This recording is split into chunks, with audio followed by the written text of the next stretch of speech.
Recognized Uncle Walker D01. Recognized Chris Jones D11.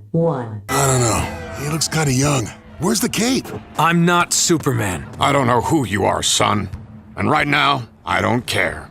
You wear the S and you got the job done. Today in the cave, I'm honored to have Christopher Jones. Chris is the artist responsible for the majority of the Young Justice tie-in comics run, as well as being an artist for DC, Marvel, Titan, Slave Labor Graphics, Image, Malibu, Caliber, and I'm sure there's more tucked in there somewhere.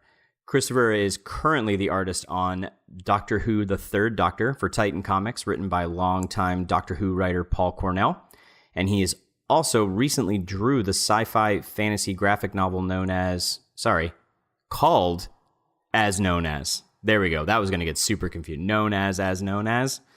Yeah, that's me. It's technically also known as, but yes, having a title that sounds like a phrase in your sentence is inherently confusing. It's a little confusing, Chris. Thanks so much for joining us. We are honored to welcome you to the cave, man. Thanks so much. My pleasure. Absolutely. Great to be here. Before we begin, I want to remind everyone that our discussion sessions draw on anything and everything related to Young Justice, including both seasons of the series so far, the comics and the video game. If you have not seen, read, or played all the material and are spoiler wary, consider this your warning. And with all that out of the way, let's dive in. Tell us a little bit more about who you are and what you do. I touched on, 53 comic companies you've worked for in the intro. So, can you tell us a little bit more? Well, and some of them are going back a ways. I did a lot of work for miscellaneous publishers early on in my career, which is, I think, the way most people start out. I've been drawing comics for so long now. Jeez. My first work at DC Comics actually came when I've been trying since I started out in comics to break in at Marvel or DC, both because,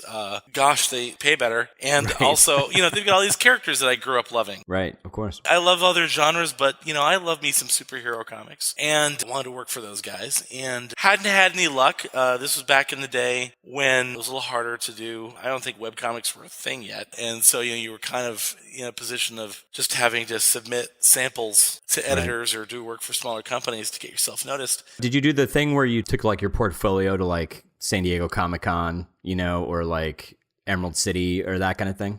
Not San Diego in those early days, but I was definitely trying to do that. Although when I was first starting out, I'm from Minnesota, and the conventions I had access to were not ones that a lot of editorial staff were getting to.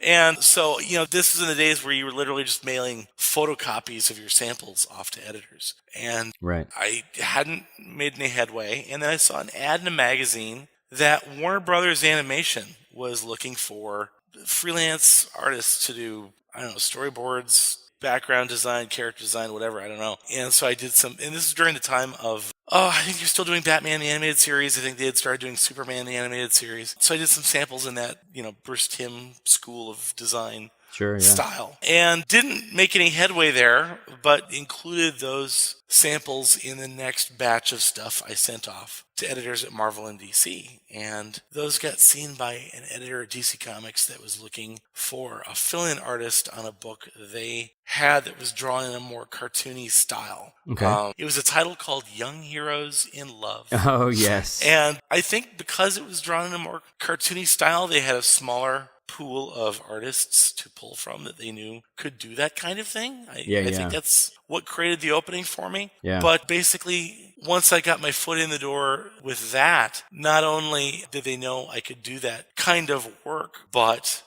comics is all very much about if you have an in with an editor, what books they're doing are going to be what they have to pull from to offer you anything. Yeah. So, this was during the time when DC was doing a lot of those anthology books, Silver Age Secret Files, and 80-page giants and things like that. So I did a bunch of little 5 and 10-page stories that were drawn in a little more of a mainstream superhero style. Although when you're doing something that's not only of that length, but a writer is trying to find a way to tell a complete story in 5 to 10 pages. It was just so jam-packed with stuff. It was hard to do anything visually striking enough to really get noticed. Yeah, I guess that makes sense, yeah. So, I did a few of those, but, didn't make a lot of waves with those.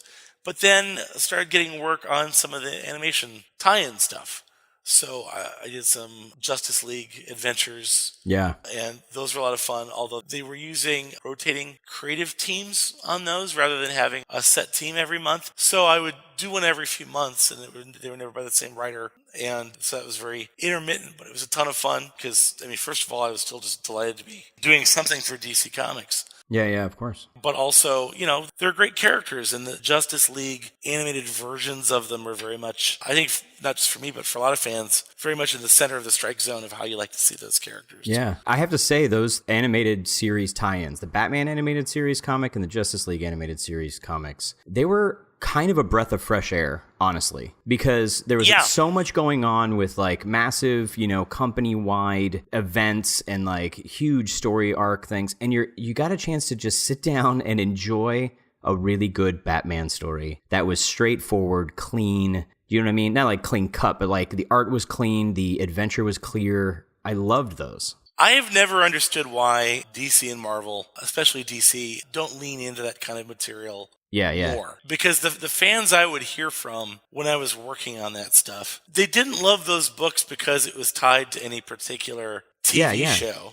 Right. They loved them because it was self-contained, done in one or two-parters. They were classic versions of the characters. It was stuff they could share with their kids. Yep. It really cut to the heart of who the characters were and really presented them in a way that was, I mean, I'm a dad now. I wasn't when I was reading these comics myself, but it just was like a flashback to childhood. It was just like, I just want to curl up on the couch under a blanket, you know what I mean? And just read a couple of these issues and just love it. And then be able to set it down and just wait for next month for whatever the new adventure was going to be, Absolutely. If I were in charge of Marvel or DC, which is never going to happen, but if I were, one of my mandates would be any character popular enough to maintain multiple titles. So like a Batman or a Superman or Spider-Man. Yeah. One of those titles has to be all ages friendly, which isn't to say for kids. No, of course. All ages friendly and kids book are totally different things. Yes, but I agree. Sometimes I feel like the American entertainment industry does not understand that concept. But all ages friendly, removed from whatever the big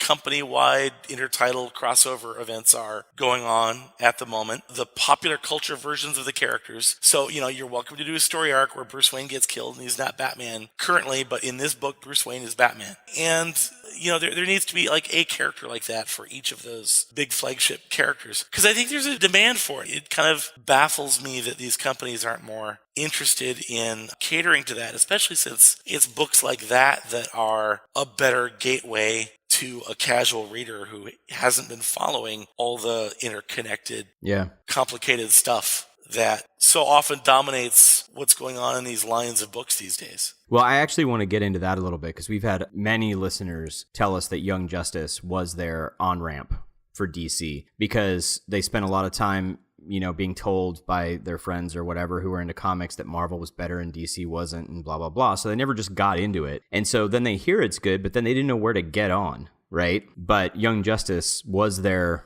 gateway drug, right? Yeah. So, but before we get into that, I just want to ask you a couple other questions, which is... Sure. So when did you see the series? Did you see the series while you were doing the comics? Was it separate? Had you not seen them at the same time? Like, how did this work? Well, let me back up from that just a little bit. So, I've been doing those Justice League Adventures things. Right. The way I got my first regular series at DC was I heard they were going to be doing a new Batman animated series, which was The Batman. And, at this point, I'm like, well, I know how this works. There's going to be a tie-in comic for that. So I immediately asked my editor, do you know who the editors on this is going to be? Right. Because I want that gig. Okay. And I ended up finding out, and I did a couple sample pages, and I got the gig. So for the entire run of the Batman Strikes, which was the tie-in book for that show, I was the regular artist. I think out of the 50 issues, I drew like 46 of them. Nice. Which was great. Loved it. Well, that came and went. And if this were a podcast about that, I'd talk about that a lot more. But, it's not. So, but I'd gotten to know Greg Weisman, who's one of the two executive producers of Young Justice. And I'd met him at conventions. I'd actually drawn one of his stories. He had done a 10-page story for one of those anthologies I mentioned that was a pastiche of Captain Atom, which he had worked on for DC Yeah. Comics back in the day, and the Justice League Europe incarnation of the Justice League that Captain Atom was a part of, meeting up with a pastiche of Disney's Gargoyles, which is a series that Greg created. And I ended up getting to draw that story. So when I met Greg at a convention, it gave us something to talk about. And we hit it off well, and we're like, oh, it'd be fun to work on something again sometime. I actually had done an issue of a Gargoyles comic after that Greg had written. So, we knew each other. We enjoyed working together. And then I heard the announcement for Young Justice. So I tried to do this the same deal. I'm like, aha, there will be a comic tie-in for this. I love those characters. I love those characters. It would be fun to work on. It would be fun to work on a property that was something that Greg was involved with.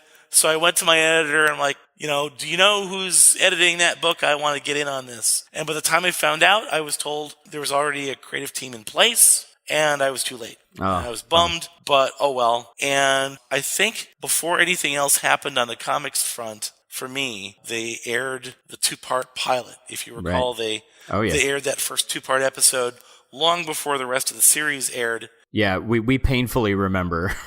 Yeah. And I saw it, and it was fantastic. And in retrospect, I'm glad I saw it then, because it means I can very objectively say that I was a big fan of the show before I ever got to consider myself to be working on it in any capacity. That's fantastic. I loved that pilot. Oh, my God. I think the moment I went from, this looks pretty cool, to, oh, my God, I love this, was when they're all walking into the Hall of Justice. Yeah. And they make fun of Kid Flash's name. Someone calls him Speedy. Yep. It's like, no, that's Green Arrow's sidekick. Well, who's that? Well, yeah, that's the other. Well, that makes no sense. Okay, that was awesome. So no, I loved it. And then I think it was between then and when the series started to air properly that I got a call from an editor at DC that was in charge of the book saying Mike Norton, who was the artist they'd originally put on it, was leaving and they needed to replace him. Would I be interested in drawing the book? And I don't know that I let him finish the sentence before I said yes. And then I was on it, and it was great. And the first 2-part story I drew was written by Art and Franco, who did the early issues of that book, although the issues they did were all under the supervision of Greg Weisman, who was basically acting as consultant, liaison, whatever, from the show. And then, of course, Greg came in to write, and, it was because of that the comic was so very closely interwoven with the narrative of the TV show, which was amazing. And we're going to talk about that in a minute. I want to do a deep dive in there. Absolutely. I want to ask one more thing, or actually 2 more things before we get into that, because once we start on that, I don't think I'm coming out of that hole. So I've seen the picture of you in your Superman outfit. I think it's you were like 10. I was maybe? Like 10. Yeah. 10. So this is what I need to know. How cool is it to now be working for DC and Marvel? And do you ever let 10-year-old Chris come up and take a look around and say, "Look at this cool stuff you're gonna be doing in the future"? Every day. I mean, my apartment is full of toys and geek paraphernalia. I love that picture of me in the Superman costume. Although growing up, my favorite superhero was Batman. I had a Batman costume too. I just don't still have a picture of me at 10 years old in the Batman costume. But no, it's fantastic. And honestly, this is the harsh reality of comics. If you have the skill set and drive and the perseverance to actually make a professional living in the comic book industry, you could probably make more money doing something else in the creative arts. If you're doing comics, it's because you love comics. It's because you love the genre or you love the material or something. I absolutely love this stuff. And, if I ever get to the point that I don't crack open a script and geek out over who I get to draw, I should change jobs. That's awesome. So absolutely, I think of that all the time. And part of what was such a pleasure about working on Young Justice was, aside from the fact that the show itself is so great, Greg and his co-creators, Brandon Vietti and the other writers, really see these characters similarly to the way I do. So I felt a lot of synergy and closeness to and ownership with the way the characters are portrayed in Young Justice. So it was That's absolutely fantastic. a real pleasure. All right, before we dive into Young Justice and then again not come out of that hole, I need to ask you about another comic of yours that I absolutely adore. In fact, it's a hero you co-created, someone I personally would call a hero of heroes, and that's Dr. Blink Superhero Shrink. Yes. For those of you who don't know Dr. Blink Superhero Shrink, we are going to have a link in the show notes. And I haven't seen it in a while, but I clicked over to this link, and you guys have like a really hilarious like animation piece where he's, who is it? Captain Omnipotent or something like that? Yes, Captain Omnipotent, our is on his couch. legally distinct from Superman pastiche. Yes. So real quick, can you tell us a little bit about Dr. Blink Superhero Shrink and kind of how that came about? Because you co-created that with Kovalik. Yeah, who's fantastic. Yeah. John Kovalik. Well, it's John's brainchild. It's generous that he lists me as the co-creator on that. John and I met each other a number of years ago. My secret weapon in a lot of my networking is, I tell people, if you want to get somewhere in the comics industry, the first thing you need to do is help start a science fiction convention. I help run a convention here in Minnesota called Convergence. I don't do as much helping run it now as I used to, although I still work on it. But I helped start it back in the day, and John Kovalik was a guest at our convention a number of years ago, and he and I hit it off very well, and by the end of the weekend, we had descended into this really kind of sad mutual admiration society. I love your stuff. No, I love your stuff. And, by the end of the weekend, we were saying it'd be great to work together on something sometime. And I don't even remember saying it, although it sounds like something I would say. John tells me that towards the end of the weekend, I said something along the lines of, well, if you ever think of a good idea for a superhero parody, I'd love to draw it. And apparently he thought about that for a couple weeks, and 2 weeks later I hear from him, and the concept he had boils down to one of the best, simplest elevator pitches I've ever heard. Is basically, it's the Bob Newhart show, but all of his psychiatric patients are superheroes. There Bam. you go. Bam. And it is absolutely hilarious. Yeah, so we did a bunch of that, and it was a ton of fun. We keep talking about doing more at some point. It is, in a practical sense, it's challenging to find a place to get back to it, especially since, even though the art is kind of cartoony and simple, it still is time-consuming to draw full-length stories.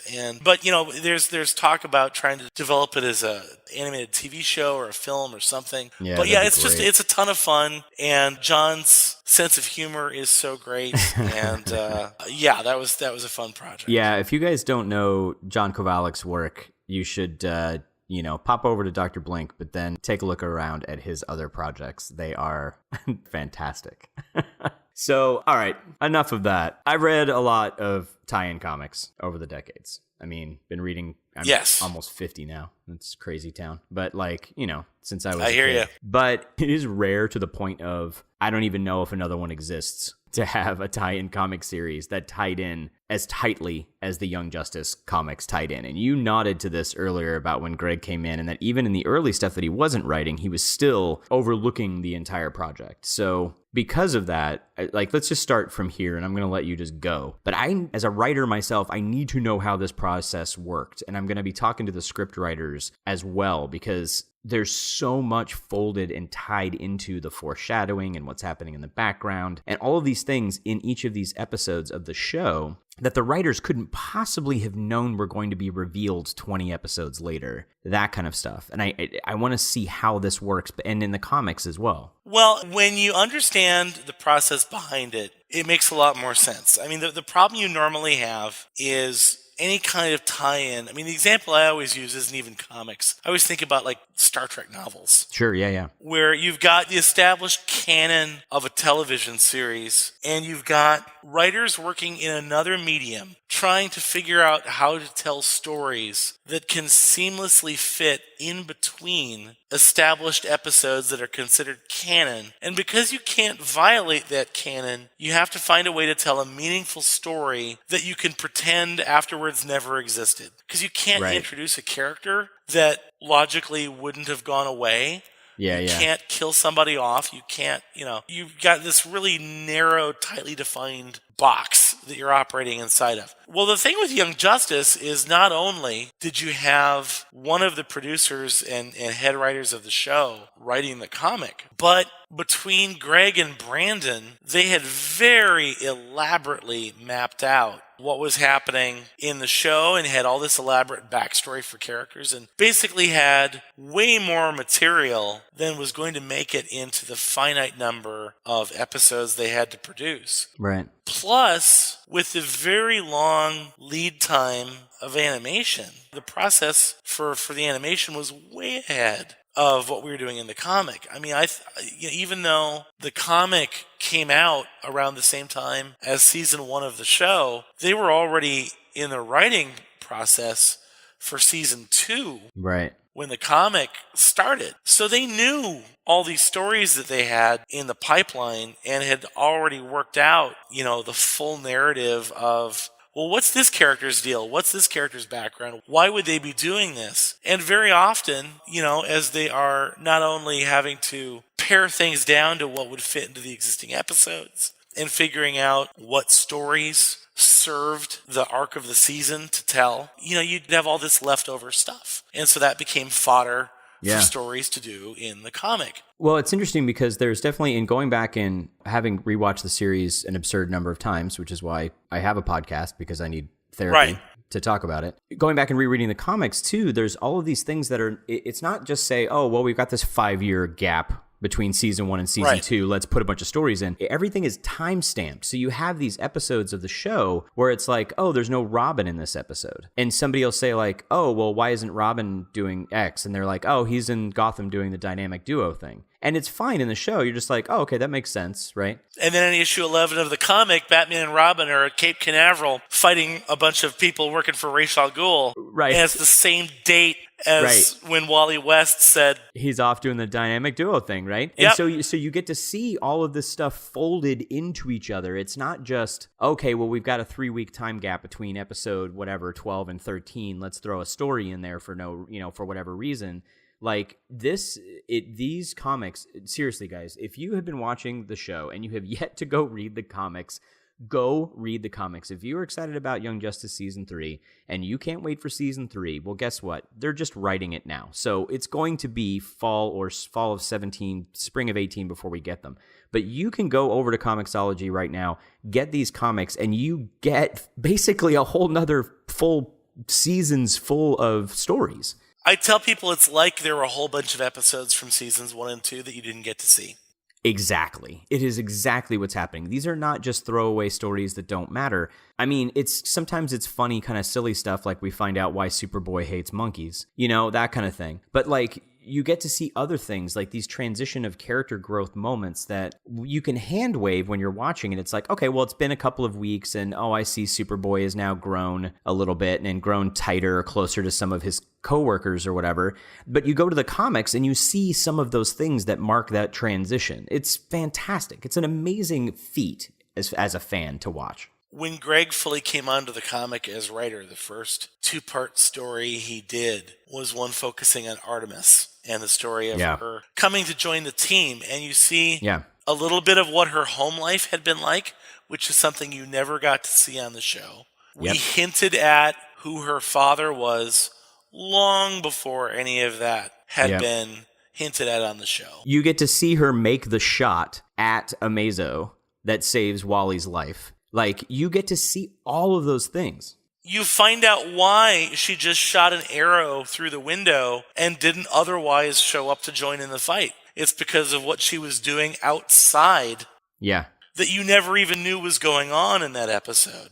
Yeah, it is breathtaking. Breathtaking. I mean, our fans have been listening to this show for, I don't know, what did we just release? Episode 18. So this, maybe a bit before it comes out. We'll see. I'm well known for my subtlety and lack of passion about this show. These comics are as impressive as the series is, period. Again, cannot recommend you go buy them higher than what I've got going on here with Chris, who I've been trying to get on the show for a while so we could talk about this, because you and Greg both are spearheading the hashtag Buy YJ Comics on Comixology campaign. Because though we got to wait for season 3, we could get comics earlier. Is that right, Chris? Yeah, so as I was saying, animation takes a long time to produce. From the time they start writing until when there are finished episodes can be at least 9 months. And they, as far as I know, they do not have a set plan yet as far as a premiere date or how this is going to be formatted, whether you're going to see stuff released an episode at a time or in batches or an entire season at once. We don't even know where it's going to air yet. No, not for sure, no. But if we are possibly looking at a situation where they would drop an entire season in a single batch, well, then that means you can't put anything out until the whole season is done. So exactly. it could be a while. But if DC Comics were to give Greg and I a green light to bring the comic back tomorrow, we could have the first issue on the stands in 4 months. Ugh.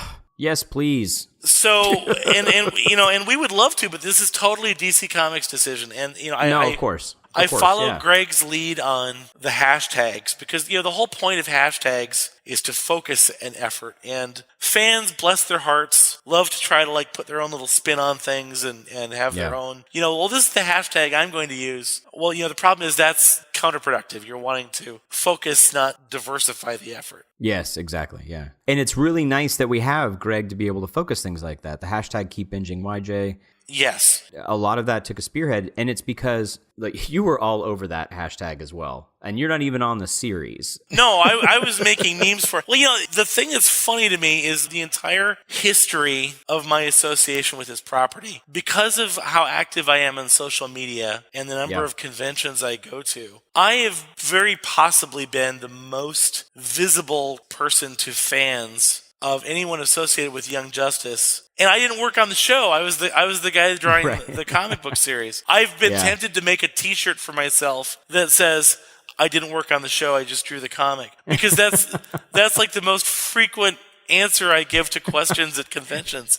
I saw you post something about that the other day. Yeah, I don't mean to sound defensive I only drew the comic book, but I'll have people coming up to me at conventions that they don't understand. They don't know if I worked on the show. They don't know if I created the show. They don't know if the show was based on my work somehow. So I'm always clarifying because the last thing I want to do is take credit for somebody else's work. Yeah. But that said, I'm very proud of what my contributions were. But because I'm so visible, I get all these questions about what's going on, and anything I say about Young Justice gets taken with a lot of weight just because, I have some official connection to it and I'm out there a lot. Yeah. But what was happening a lot before we got the announcement of season 3 is that, fans were wanting to do petitions and all these different things. And, Greg and I kept trying to get back to, no, petitions are great, but they really are not that helpful. Yeah. What helps is demonstrating demand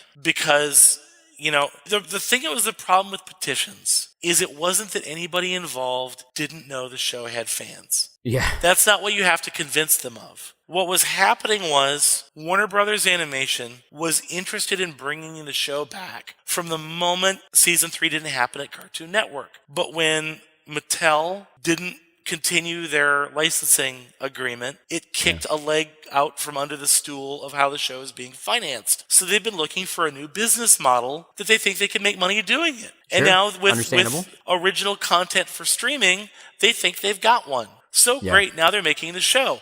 Fantastic. Well, it's the same thing with the comics. DC Comics knows that there's fans of Young Justice. What I don't understand is why they don't have dollar signs in their eyes thinking that they could sell comics to those fans right now. I think they think that, well, we already have comics with these characters. Why do we need to specifically do a Young Justice comic? I don't know. You know what, though? This tosses right back to what you were saying about, if you ran Marvel and DC, right? Because they're clearly not grasping the fact, yes, these are these characters, with the exception of Calder, right? These characters you have comics about, sort of, but that's not the point, right? This is a specific mythology, this specific collection, specific stories. They're pulling at the heartstrings of people, and they're bringing in new people to your comics, which is why you reboot your entire universe every few years, because you keep trying to want to bring in new readers. you know? Well, and Greg has always tried to create a pocket where Young Justice can coexist with the rest of the DC multiverse. Sure. As I think Greg has said that he considers Young Justice to be Earth 16, Yep. and,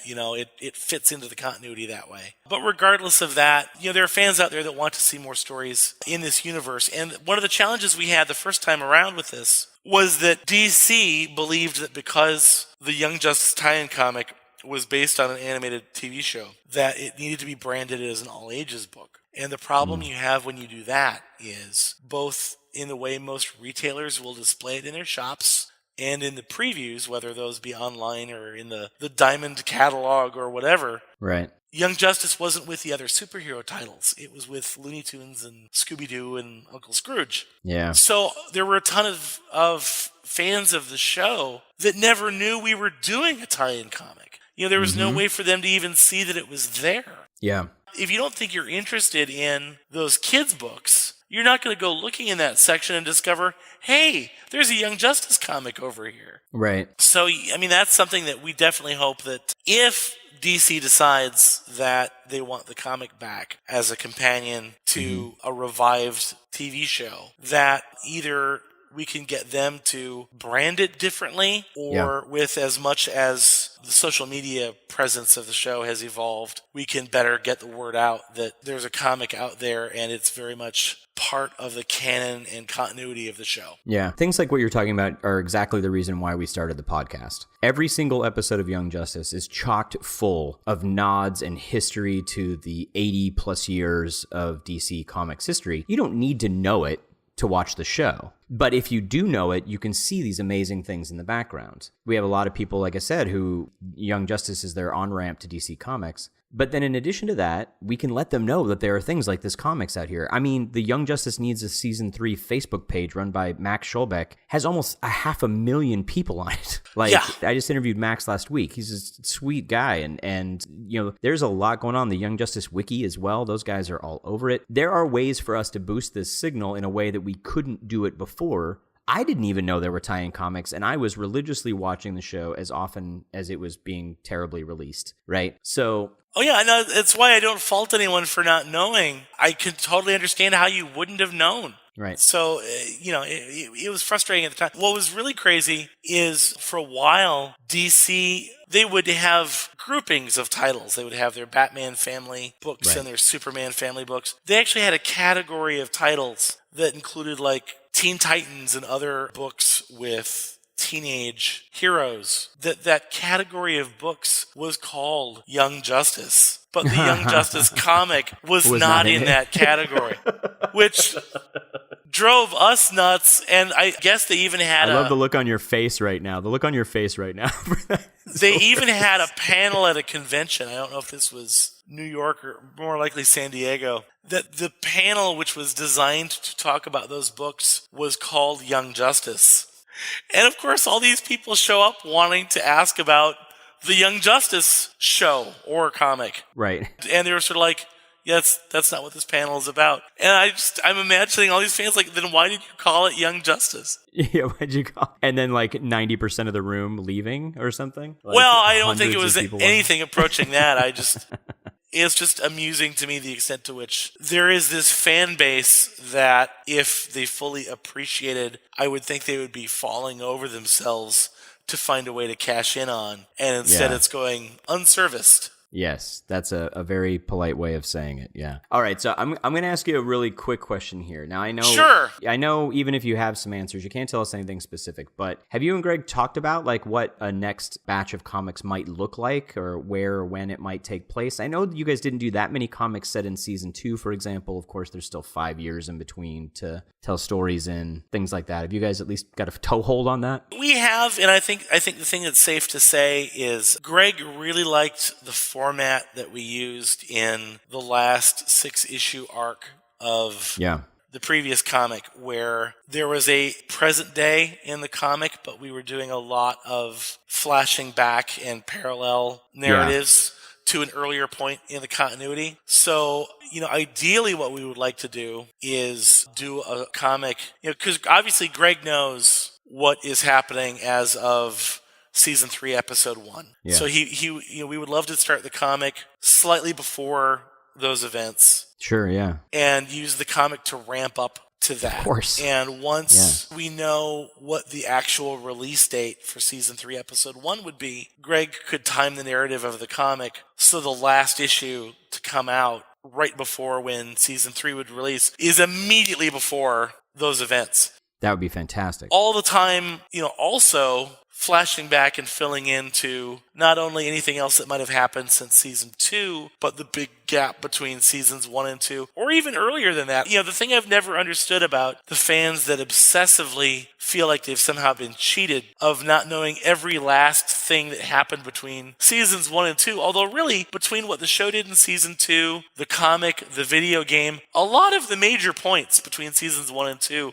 have been filled in. But I've never understood, why are those 5 years that much more tantalizing than what happened before season 1? I mean, this is a whole universe of stories. You can go back, you can go forwards, you can go sideways. It's a densely populated universe. Yeah, and here's something that I was just talking to one of our listeners to as well. There's this idea, the thing that also takes Young Justice, period, kind of off the rails from standard comics, is that we have timestamps. There are literally dates and timestamps. Time is moving forward. Dick Grayson is getting older. If there was, for whatever reason, say you guys decided to do, or you guys meaning, Greg and you, whatever, the whole team. Yeah, it's amusing to think that I have any say in these decisions, but go ahead.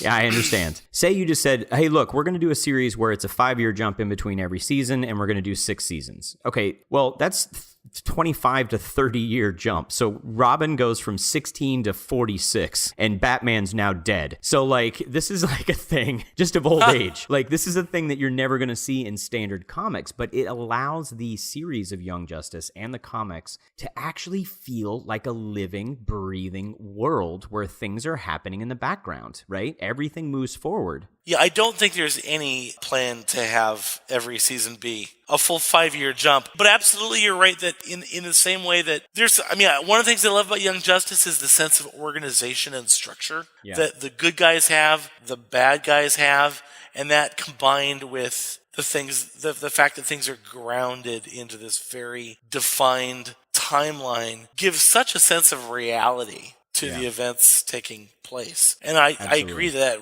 really does set it apart from, I loved Justice League and all of the shows that led up to that series. Yeah. But you look back at that now and it feels so just wild, we're off here playing cowboy. You're right. And as much as, obviously you're still dealing with pretty far-fetched stuff, but there's a different sense of plausibility and reality to the way this material is presented. Yeah. Well, Greg has said that the big secret weapon of Young Justice is that it's an espionage show masquerading as superheroes. You know what? Exactly. And I think it's, again, that string that gets plucked, that was the same string that The Incredibles was. Yeah.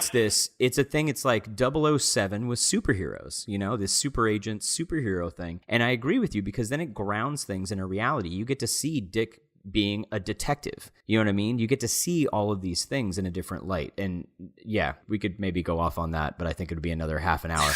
We do have a couple of questions from some of our listeners, actually, that submitted some stuff on Twitter.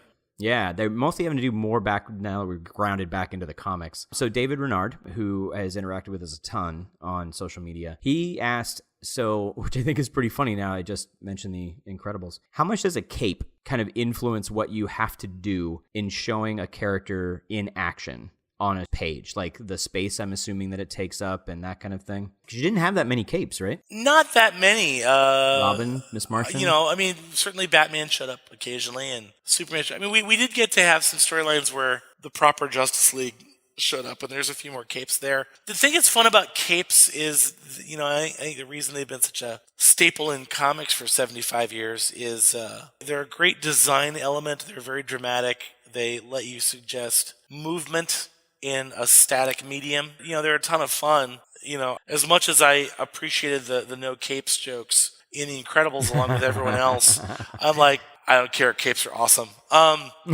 They're great. The thing that I find myself occasionally surprised by when a character has maybe a cape, but often like big hair or a big headdress or a large collar or something, is how, when you're trying to stage dialogue scenes, and you do your standard two-shot where you're looking over one character's shoulder at another character talking, and realizing I can't do that with this character because you can't see any of their face from behind. One of Dick's the old Nightwing with the giant 70s collar kind of thing. Well, it was when I was drawing the Batman Strikes, actually, and their version of the Joker had those big, weird, kind of triangular dreadlocks. Right. And, I can't draw the Joker and do an over-the-shoulder shot because you can't see his face from behind the hair. It just becomes hilarious. Like these weird wedges of hair, and that's your representation of the Joker in that panel. But, capes are great. But, not that many of them on the proper members of the team. Yeah, that's so funny. So another one of our questions comes from Emily of Arden. She has two questions. One is, do you have a favorite issue of the comic that you did? And if so, I'm going to add on, if so, why was it your favorite issue? I'm terrible at picking favorites because I'm a big Doctor Who fan, and when someone finds out you like Doctor Who, the first thing they ask you is, who's your favorite Doctor? Right. I swear to God, I don't have a favorite Doctor. The only reason I can say I have a favorite superhero is it's from childhood, no contest, I love Batman, which is not the most excitingly unique choice, but there it is. There's a reason. Yeah, there's a reason. And so I don't have I loved all the different storylines we did. One of the great advantages of working on Young Justice was every time I would just start to get tired of drawing a character, I love Artemis, but if I have to draw that damn bow one more time, I'm going to kill somebody. And then the narrative would shift and we'd be focusing on somebody else. But as a big Batman fan, like I said, I was the artist on this big 50-issue run of the Batman Strikes. Oh, yeah. 3 of my favorite Batman villains were off limits to us through that run because they weren't allowed to be used by the show and we couldn't use them in the comic. Can you tell us who they were? Absolutely. We never could use the Scarecrow. Oh. We never could use Two-Face. And we could never use Ra's al Ghul, who are three of my biggest favorite Batman villains. You know what? I also have to say, I enjoyed bits and pieces of the Batman. It was not my favorite animated series. Having said that, there was a mood to that series that I would think all 3 of those villains would have been ideal for. Absolutely, because it was it basically treated especially Scarecrow and Two-Face, because it basically treated Batman villains like crazy carnival monsters. Right. All I can think of is wait a minute, so Scarecrow was never in that? Really? He would have been perfect. It's because of the movies. It's because Warner Brothers feature division said, we have plans for these characters in our movies. You're not allowed to use them. My understanding is that they originally didn't want them to use the Joker either. And the animation people pushed back and were like, no. We're doing a Batman show. We get to use the Joker. Well, here's the thing. I'm sorry. I have to take a bit of an aside that drives me nuts too, is the idea that the people that are doing things like the movies to understand the malleability of these characters. You can have a Joker in your movie and a Joker in a comic and a Joker in an animated series and a Joker in your novel, and they can be all different takes on Joker that are all valid for different reasons. Why in the world would you limit somebody from doing that? It drives me insane. Do you have any idea? I've never understood that either, because that goes on today with, kind of territorial battles between, even the live action TV shows and the movies. We have plans for this character in a movie. We don't want you using them on TV. I'm I don't think that would diminish the interest in a film version. Whatever. Yeah. But because of that, when we got to issue 11 of Young Justice and we got to do Ra's al Ghul, I was over the moon happy. We got to have Ra's, we got to have Talia, we got to have Ubu.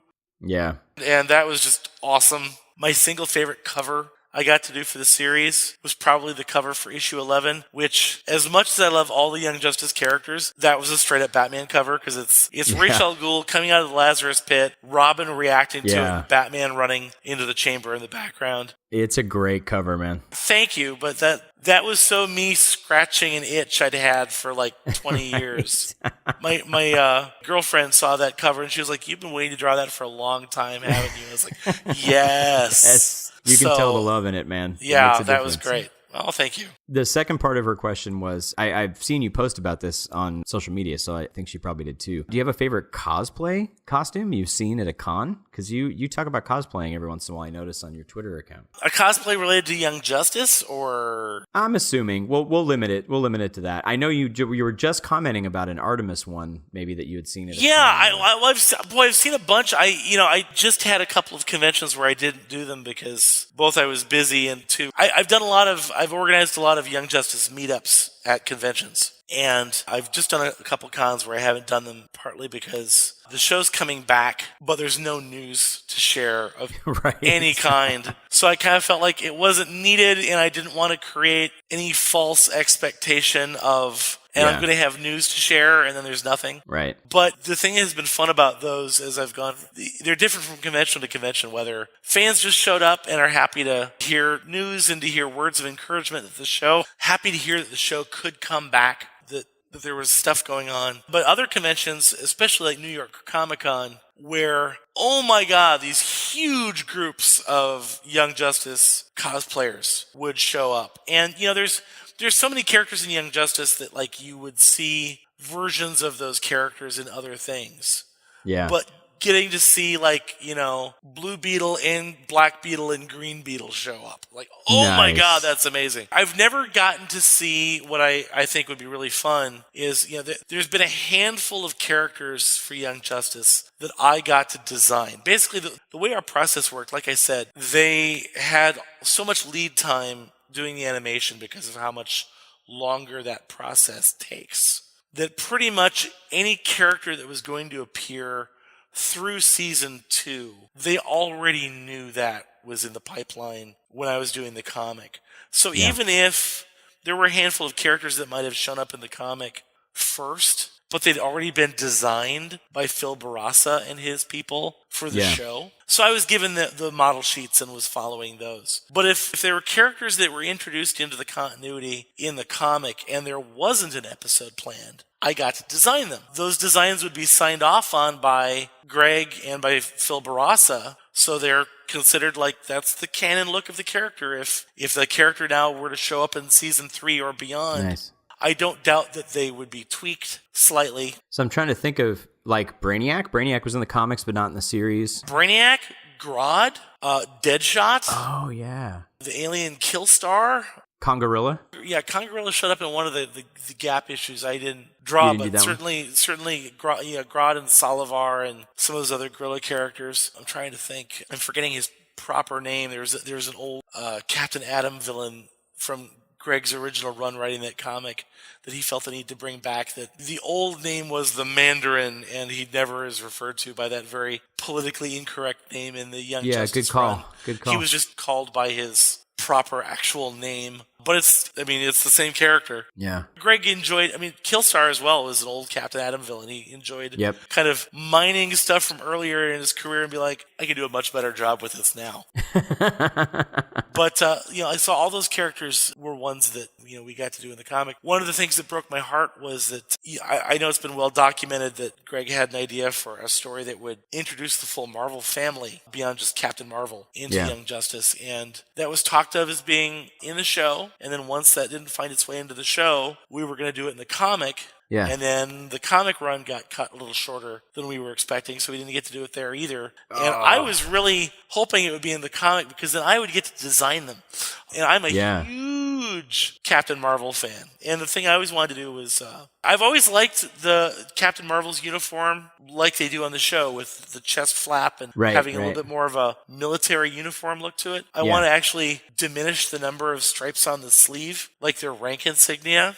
Nice. The junior Marvels, as it were. Yeah, and that's Mary and who's the other Captain guy? Marvel Jr. Junior, but what's his real name? Freddie Freeman.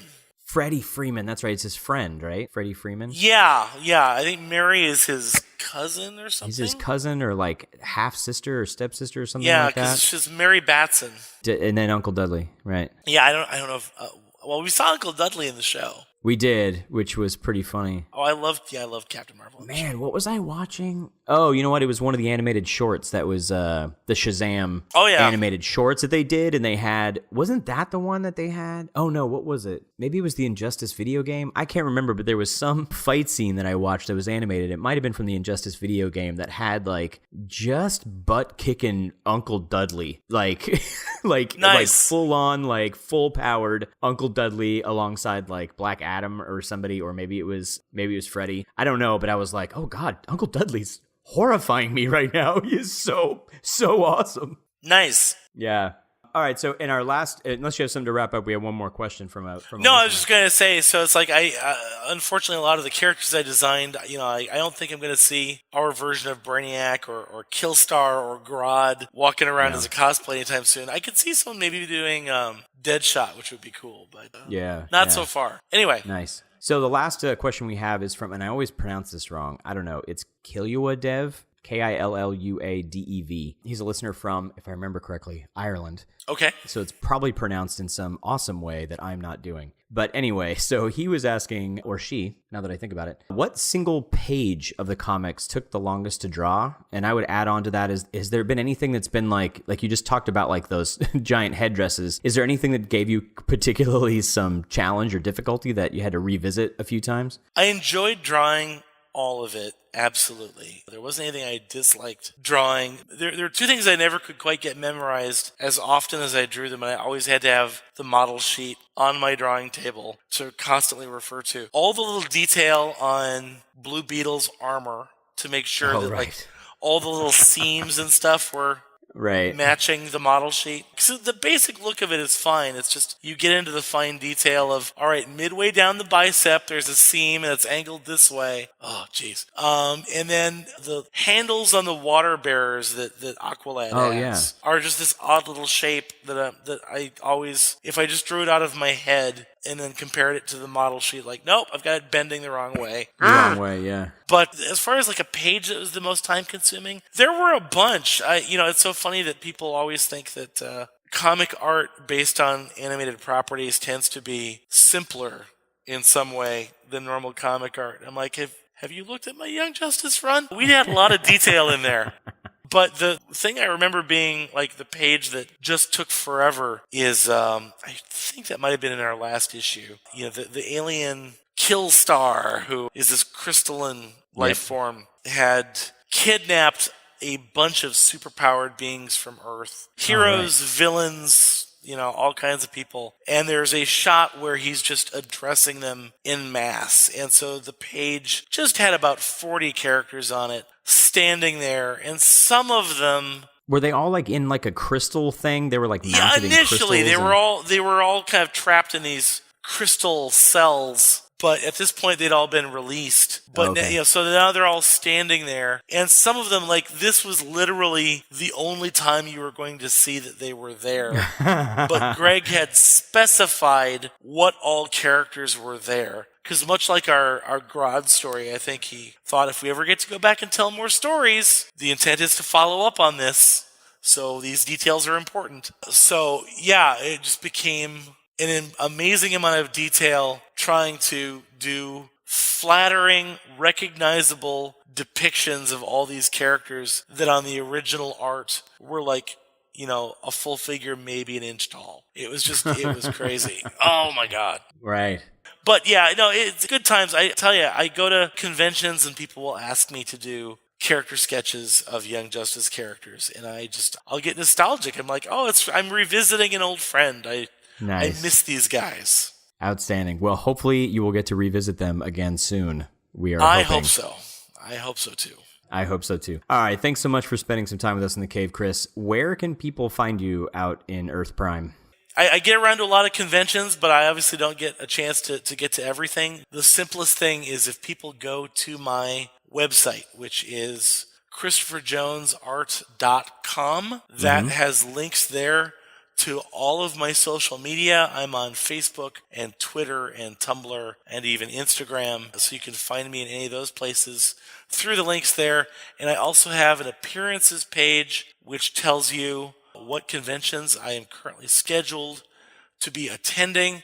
And I always tell people, if you want to see me at a show that is near you, the thing to do isn't to tell me, it's to let that local convention know that you'd like to see them invite me there as a guest, because basically I'm doing enough conventions now that the only way something's going to get added to my schedule is if they invite me out. So Yeah, makes perfect sense. That's the thing to do. On a personal, entirely selfish note, are you coming out here to San Diego for San Diego Comic-Con this year? Sadly, I've not gotten out to San Diego for a number of years. As I'm sure you know, if you frequent that convention, it is not inexpensive. 400 million people arrive? Is that the reason why? Well, the crowds are a bit of it. I mean, honestly, not to get into the weeds of practicality, but the reason I haven't been out there in a number of years is it's very expensive, especially because of the hotel cost. Yeah. There's a waiting list to get into their artist alley, so it's hard to even get a table to spend the weekend working my butt off to try to offset some of the cost of going. Yeah.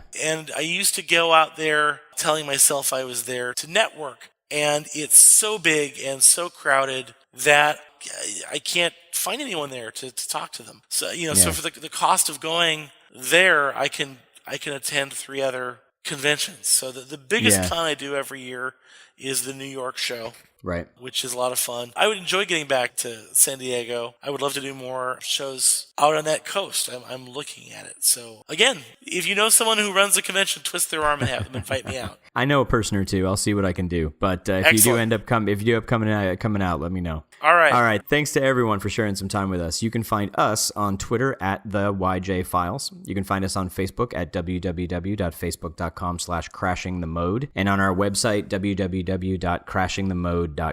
If you're a fan of Young Justice, if you can't wait for season 3 and you haven't picked up the comics yet, now is that time. The Young Justice tie-in comics, as we have been saying for the last hour, are far more than just a few side stories. They explain where certain characters were and what they were doing during key events in the series, introduce a number of new DC Universe characters into canon like Brainiac and my favorite, Kongorilla. That was amazing.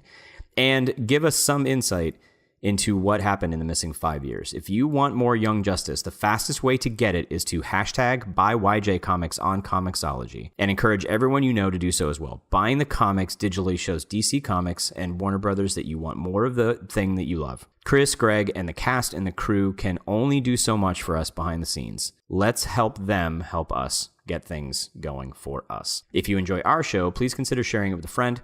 You can also support the show by giving us a 5-star review on iTunes, Google Play, or your podcatcher of choice, though I just realized somebody told me Google Play does not do reviews. I'm not sure what that's all about. The ratings help others find the show, though. If you do leave us a rating, please let us know, especially if you're outside of the United States. We have to look a little harder to find those. If you'd like to support the show and getting more reviews, discussions, interviews, and a lot more, please consider linking over to www.patreon.com/crashingthemode and pledging a few dollars a month to the show. As a thank you, we're offering access to our episode outlines, Young Justice-inspired role-playing game adventures in print, in-depth articles on subjects that we've only touched on in the show, a free copy of the Masks RPG from Magpie Games, and the opportunity to play in a quarterly superhero-inspired role-playing game session run by either Caleb or myself. And even though Season 3 has been officially announced, please continue to spread the word to friends and family about the series. #KeepBingingYJ on Netflix, and get yourself up to speed for the Season 3 premiere. And as always, stay whelmed, everyone. You've been listening to Whelmed, the Young Justice Files podcast. Our computer is voiced by Madison Ray. Our theme was composed by Emily Mio. Our logo was created by Kevin Bates. Whelmed is a fan-made podcast and is not officially affiliated with DC Comics, DC Entertainment, Warner Brothers Animation, and any other owners of Young Justice or its related source material. As such, these companies have sole ownership of all symbols, images, names, logos, and proprietary material related to Young Justice. Original content of this podcast is ours under Creative Commons. Thanks for listening, and stay whelmed.